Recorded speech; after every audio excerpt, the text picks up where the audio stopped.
what we saw with that machine monitoring system is going through kind of the generations of it, if I could say it that way, because Datanomix is kind of the latest generation, and That's arguably, fair to say, yeah. and we've really reaped the benefits of that.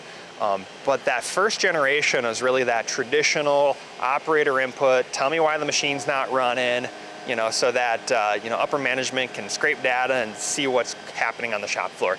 And then that next iteration where we tried to jump in at was kind of that, hey, we're going to take machine monitoring, but then we're going to also be like a BI or business information system. So you've got your ERP data, you've got your data out of like HiQA, which is our quality software where we blueprints, and then we have SPC data, and so you got your machine monitoring platform, and we're going to suck in all this data, and we're going to be okay at machine monitoring, but then we're going to attempt to be a BI and suck in all this data, and it just didn't quite work because you're trying to do too much in one platform.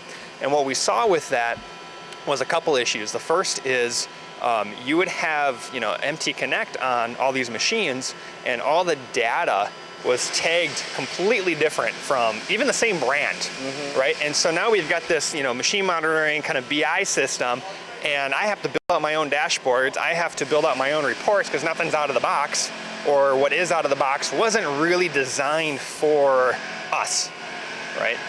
And those dashboards, so now you're creating a dashboard, and okay, this machine's data is tagged like this, and then this machine's data is tagged like this, and now it's all named different, and now I'm trying to create dashboards, and it was just very challenging, right? So not only do I have to be my own data analyst, I have to be the data engineer to actually even create the whole system, even though I'm paying these guys to create the system for me.